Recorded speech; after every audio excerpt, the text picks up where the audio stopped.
Hello बच्चों, welcome to my channel at study classes. कैसे हैं आप सब।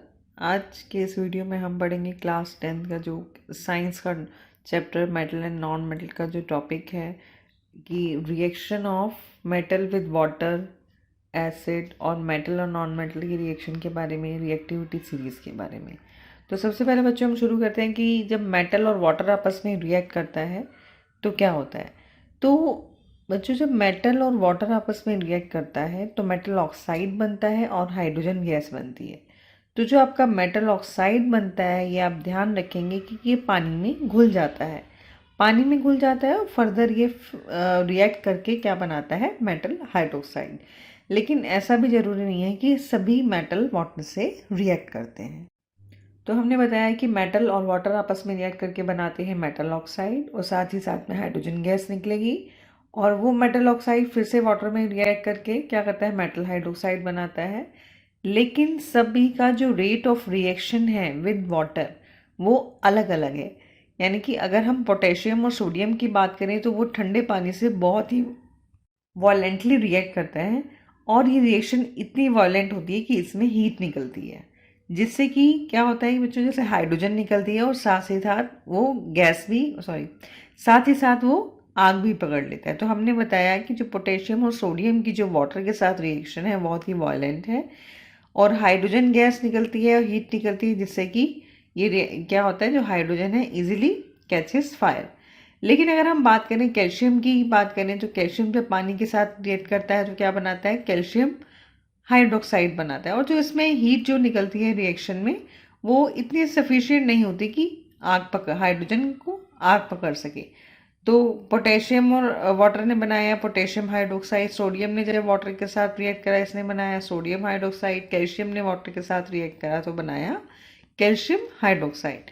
और जो कैल्शियम जब वाटर के साथ रिएक्ट करता है तो कैल्शियम क्या होता है, फ्लोट करना, तैरना शुरू कर देता है, क्योंकि जो इसमें जो हाइड्रोजन गैस के बबल्स हैं वो क्या करते हैं, मेटल की सरफेस से ही चिपक जाते हैं।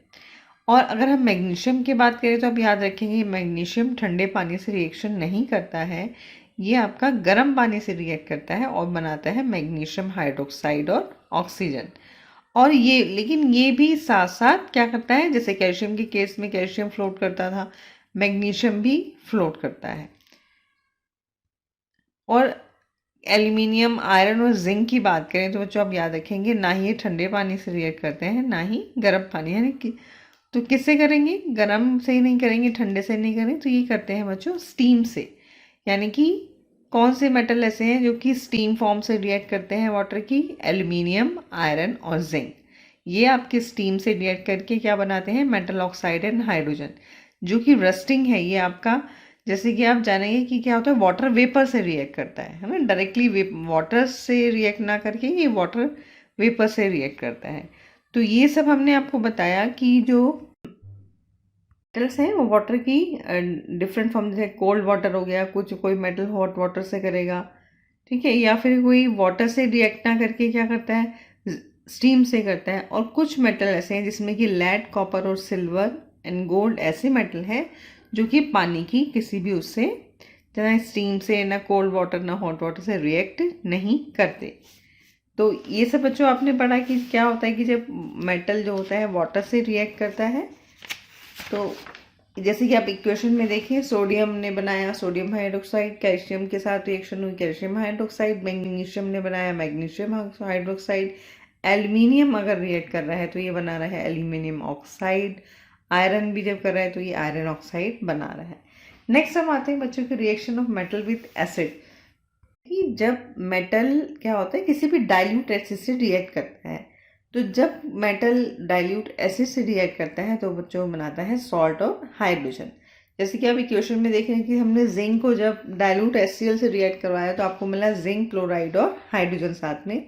लेकिन आप याद रखेंगे कॉपर, गोल्ड और मरकरी ऐसे मेटल हैं जो कि डाइल्यूट एसिड के साथ रिएक्शन नहीं देते। इससे आगे जब हम चलते हैं तो हम देखते हैं reaction of metal with solution of other metal salt. यानी कि जब मेटल, जैसे कि आयरन और इसका, हमने कॉपर भी एक मेटल है तो हमने कॉपर सल्फेट लिया, आयरन और कॉपर सल्फेट को हमने जब आपस में रिएक्शन करवाई तो हमने क्या देखा कि कॉपर ने क्या हुआ, जब कॉपर डिस्प्लेस हो चुका किससे, आयरन से, यानी कि आयरन ने कॉपर को डिस्प्लेस करके बनाया आयरन सल्फेट। तो इस रिएक्शन में क्या होता है, जो स्ट्रॉन्गर मेटल है वीक मेटल को हटा के खुद आ जाता है। तो जैसे कि हमने रिएक्टिविटी सीरीज में ही पढ़ा, तो इसमें हमने बताया कि जब मेटल किसी भी दूसरे मेटल सॉल्ट के सॉल्यूशन से रिएक्ट करेगा तो जो स्ट्रॉन्गर मेटल होगा वो वीकर मेटल को हटा के खुद आ जाएगा। अब बच्चों हम बताते हैं रिएक्टिविटी सीरीज के बारे में। जैसे कि मैं अपने पहले वीडियो में ही बता चुकी हूँ, रिएक्टिविटी सीरीज में क्या होता है कि आप मेटल को in the order of their decreasing activity की धीरे धीरे टॉप टू बॉटम जैसे आप आते हैं तो उसकी जो रिएक्टिविटी है वो घटती जाती है। जैसे कि आप टेबल में देखेंगे सबसे टॉप पे है पोटेशियम, तो पोटेशियम सबसे ज़्यादा रिएक्टिव है। But as we come to top to bottom धीरे धीरे आप ऊपर से नीचे आते हैं, आप देखते हैं जो गोल्ड है वो लीस्ट रिएक्टिव है। इसी टेबल के बेस पे आप डिस्प्लेसमेंट रिएक्शन देखते हैं कि कौन सा मेटल स्ट्रॉन्ग है तो वो वीक को हटा पाएगा या नहीं हटा। बच्चों आगे चले तो हम देखते हैं reaction of metal with non metal. तो इसमें क्या बताया गया है, इसमें ये बताया गया है कि जब मेटल नॉन मेटल के साथ रिएक्ट करता है तो बच्चों वो बनाता है आयनिक कंपाउंड। तो आयनिक कंपाउंड अब क्या होते हैं, आयनिक कंपाउंड वो कंपाउंड होते हैं बच्चों जो कि मेटल और नॉन मेटल में क्या होता है कि जब मेटल नॉन मेटल को इलेक्ट्रॉन देता है तो उससे जो फॉर्म होते हैं आयन, मतलब कि उसमें आप जब ब्रेक करेंगे तो उसमें एक पॉजिटिव आयन होगा, एक नेगेटिव आयन होगा। तो हम प्रॉपर्टी में जैसे देखेंगे आयनिक कंपाउंड की प्रॉपर्टी क्या होती है, आयनिक कंपाउंड जो होते हैं जनरली सॉलिड होते हैं, हार्ड होते हैं और ब्रिटल नेचर में भी होते हैं और इनका मेल्टिंग और बॉइलिंग पॉइंट काफ़ी हाई होता है। पानी में घुल जाते हैं, लेकिन अगर सॉल्वेंट जैसे केरोसिन या पेट्रोल वगैरह की बात करें तो उसमें नहीं घुल पाते हैं। और मेनली क्या होता है कि ये सॉल्यूशन में इलेक्ट्रिसिटी कंडक्ट करेंगे, लेकिन जब सॉलिड स्टेट में होंगे तो ये कंडक्ट नहीं करेंगे। जैसे कि हम एक एग्जाम्पल से भी समझ लेते हैं कि आयनिक कंपाउंड की जो फॉर्मेशन है कैसे होती है या बॉन्ड्स कैसे होते हैं। बॉन्ड्स बच्चों, आयनिक बॉन्ड्स तभी फॉर्म होते हैं जब मेटल नॉन मेटल को इलेक्ट्रॉन देगा। तो जैसे कि आप जानते हैं जो इलेक्ट्रॉन देता है उस पर पॉजिटिव चार्ज आता है, जो इलेक्ट्रॉन लेता है उस पर नेगेटिव चार्ज आता है। तो पॉजिटिव नेगेटिव एक तरह से ही इलेक्ट्रिकली न्यूट्रल होते हैं। जैसे कि हम कुछ आयनिक कंपाउंड्स की जो फॉर्मेशन देखते हैं, आप सबसे पहले देखिए सोडियम क्लोराइड की फॉर्मेशन। सोडियम बच्चों इसमें एक मेटल है, क्लोरीन क्या है, एक नॉन मेटल है। तो हमने बताया कि जो आयनिक कंपाउंड हैं वो बनते हैं मेटल और नॉन मेटल के ट्रीटमेंट से, जिसमें मेटल डोनेट करता है इलेक्ट्रॉन, नॉन मेटल इलेक्ट्रॉन लेता है। तो जैसे आप देखेंगे सोडियम का एटॉमिक नंबर है 11। अगर आप इसको इलेक्ट्रॉनिक कॉन्फ़िगरेशन देखें तो वो होगा 2, 8 और 1, यानी कि सोडियम के पास ऑक्टेट पूरी होने के बाद एक इलेक्ट्रॉन है जो ये डोनेट कर सकता है।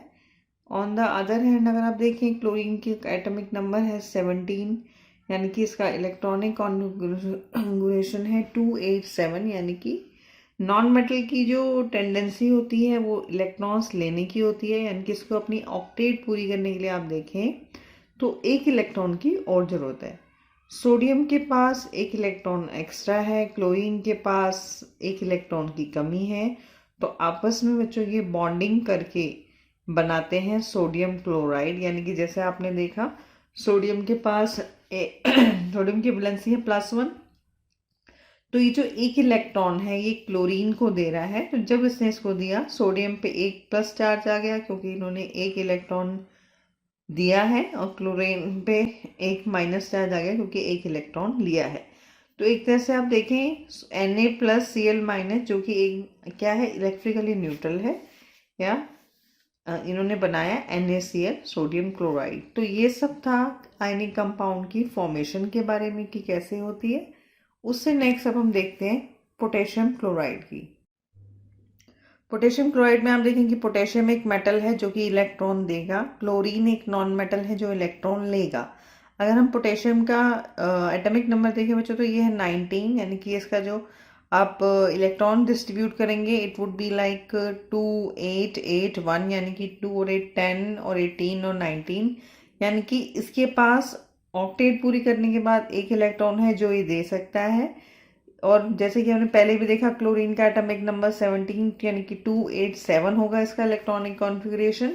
तो यानी कि 7 इलेक्ट्रॉन इसके पास हैं। इसको अपनी ऑक्टेट पूरी करने के लिए एक और इलेक्ट्रॉन की ज़रूरत है।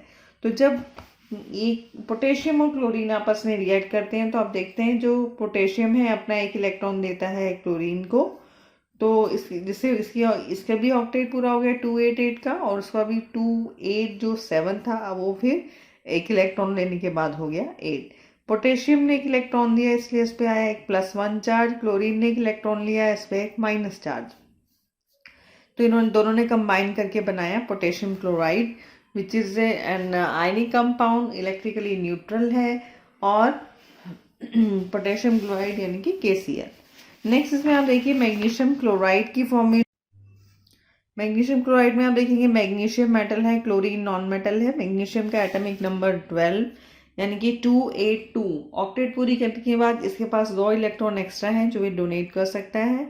क्लोरीन के पास, जैसे कि हमने पहले भी बताया कि 17 है एटॉमिक नंबर, 7 इलेक्ट्रॉन है यानी कि 1 इलेक्ट्रॉन की कमी है। तो जब मैग्नीशियम, और बच्चों जो इसका फॉर्मूला होता है MgCl2, ये आपने देखा कि वैलेंसी के बेसिस पे हम लेते हैं कि इसमें जैसे ऊपर अभी तक हम KCl में NaCl में 1 इलेक्ट्रॉन का एटम ले रहे थे, बट यहाँ पे हमने 2 लिया है तो ये MgCl2 यानी कि 1 Mg 2 क्लोरीन एटम के साथ रिएक्ट करेगा। Mg के पास 2 इलेक्ट्रॉन एक्स्ट्रा हैं, वो 2 इलेक्ट्रॉन एक एक करके दोनों क्लोरीन एटम के पास चले गए। रिएक्शन के बाद आप देखते हैं कि जब ये रिएक्शन हुई Mg पे 2+ चार्ज आए क्योंकि इसने 2 इलेक्ट्रॉन दिए हैं, क्लोरीन पे आए 2 माइनस चार्ज। आप कह सकते हैं या बोल सकते हैं कि इन्होंने Cl के आगे 2 लगा दिया, 2 क्लोरीन एटम और एक माइनस चार्ज, आपको मिला है MgCl2 जो कि एक आयनिक कंपाउंड है। नेक्स्ट बच्चों देखिए formation of magnesium oxide. Magnesium का एटॉमिक नंबर 12, इलेक्ट्रॉनिक कॉन्फ़िगरेशन वही 282, 2 इलेक्ट्रॉन ये दे सकता है। ऑक्सीजन का देखें एटॉमिक नंबर 8, इलेक्ट्रॉनिक कॉन्फ़िगरेशन 2 6 है इसके आउटर मोस्ट में, यानी कि इसको 2 इलेक्ट्रॉन की जरूरत है। जब मैग्नीशियम और ऑक्सीजन की आप आपस में रिएक्शन करवाते हैं, मैग्नीशियम ने अपने 2 इलेक्ट्रॉन दे दिए ऑक्सीजन को, इसने 2 इलेक्ट्रॉन दिए हैं इसलिए इस पे +2 चार्ज आया है। ऑक्सीजन ने 2 इलेक्ट्रॉन लिए हैं इस पे 2 माइनस के चार्ज आए हैं। या तो आप इसमें देखिए कि Mg++ O-, लेकिन यहाँ पे जैसे हमने जो बिना साइन के ही इसमें लिखा जाता है तो मैग्नीशियम ऑक्साइड है, और जब आप इसे ब्रेक करेंगे तो आपको ये मिलेगा Mg++ O-। लास्ट इसमें बच्चों है formation of calcium oxide. Calcium का एटॉमिक नंबर होता है 20, इलेक्ट्रॉनिक कॉन्फ़िगरेशन इसका है 2882। फिर से आप देखिए यहाँ पे आउटर मोस्ट में 2 इलेक्ट्रॉन है क्योंकि ऑक्टेट 8 के बाद इसकी पूरी हो चुकी, तो ये 2 इलेक्ट्रॉन दे देगा इसलिए इस पर 2 पॉजिटिव चार्ज आएंगे। ऑक्सीजन जैसे कि हमने पहले भी डिस्कस करा 6 इलेक्ट्रॉन्स हैं, 2 इलेक्ट्रॉन्स की इसका ज़रूरत है तो इस पर नेगेटिव चार्ज आएंगे। जब आप कैल्शियम और ऑक्सीजन को आपस में रिएक्ट कराते हैं, Ca ने अपने 2 इलेक्ट्रॉन दे दिए ऑक्सीजन को, तो इसकी ऑक्टेट ऑक्सीजन की पूरी हो चुकी और आपको मिलता है बाद में कैल्शियम ऑक्साइड यानी कि Ca पे +2 चार्ज क्योंकि 2 इलेक्ट्रॉन इसने दिए हैं, ऑक्सीजन पे 2 माइनस चार्ज, तो ये हमें मिला CO। आज के लिए इतना ही, मिलते हैं आपसे नेक्स्ट वीडियो में। Please do like and subscribe my channel. Thank you.